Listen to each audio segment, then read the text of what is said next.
Most fans see the pinstripes and see a brand.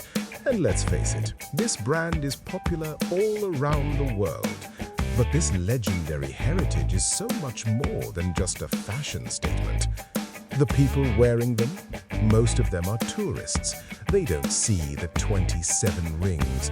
They may not even know the Yankees are based in the Bronx. I am the Gatekeeper, and I have assembled 5 gates of knowledge that only the true faithful can open. If you can pass them all, you'll own the title of Patron of the Pinstripes.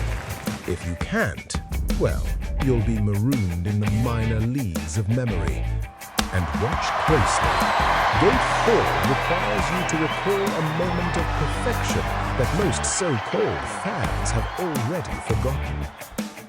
So then, let's play ball. Gate 1. The Order. The Yankees were the first team to make jersey numbers permanent in 1929, but numbers were not assigned based on player preference or superstitions. No, there was a genuinely practical reason Lou Gehrig wore number 4. What was that reason?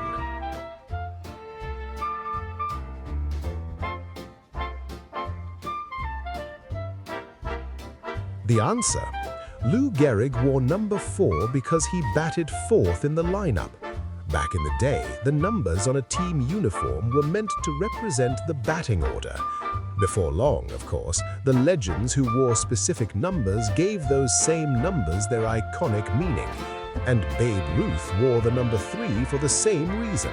He batted in the 3-hole. That gate was an easy out, wasn't it? Gate 2, the Architect. Yankee Stadium is famously called the house that Ruth built, but it was built to accommodate more than just the crowd. What specific design feature in right field was created to help Babe Ruth hit more home runs?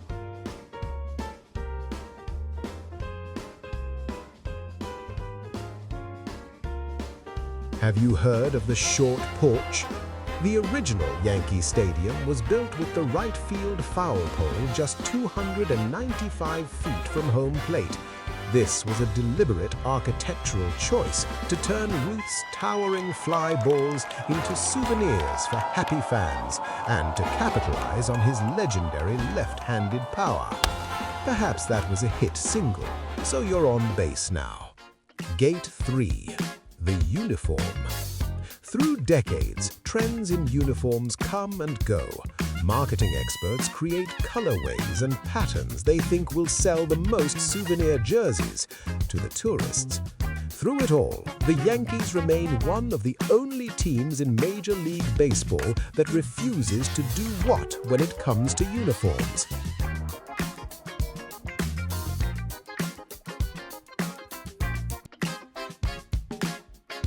The answer? Put names on the backs.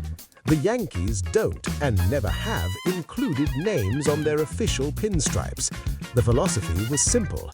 If you didn't know who number 7 was, you didn't belong in the stadium.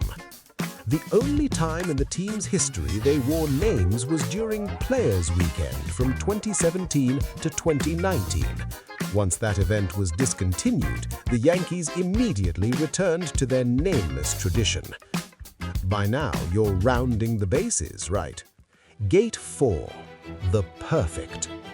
In over 120 years of history, only 4 Yankees have thrown a perfect game in the regular season. Everyone remembers David Cohn. Everyone remembers David Wells.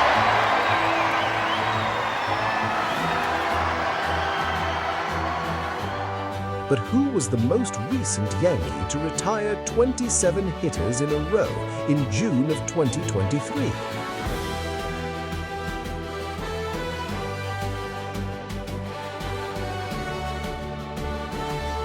The answer? Domingo Germán. He achieved the feat against the Oakland A's. While Don Larson's World Series gem is the most famous perfect game in history, Germán's performance stands as the first Yankee perfecto of the 21st century. Let's bring it home. Gate 5. The Iron Horse. Lou Gehrig's record of 2,130 consecutive games stood for 56 years. We all know his streak ended not because of a slump, but because of a tragedy. In what year did he stand at home plate and declare himself the luckiest man on the face of the earth?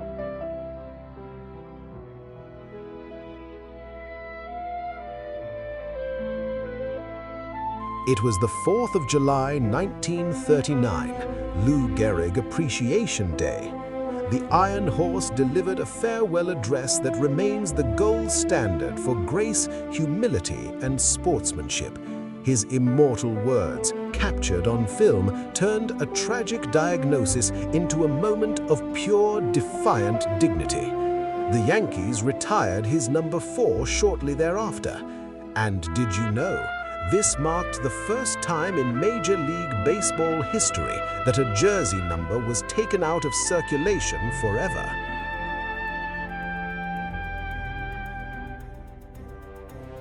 You've proven you know the legends, you understand the legacy, but now you face the final gate. It would be easy to ask you to name your candidate for the best ever Yankee, but a gatekeeper goes deeper. Consider this. Every single Yankee great had a manager in the dugout ensuring the team reached its pinnacle. So tell me, in the comments, who is the greatest manager in Yankee history? Is it the winningest Joe McCarthy, the tactical Casey Stengel, or the calm authority of Joe Torre? I don't want to know the popular answer. I want to know the right answer, and why. Leave your choice in the comments. I'll be reading, I'll be watching, I might even deign to reply. I am the Gatekeeper. Subscribe, step up, and prove your fandom.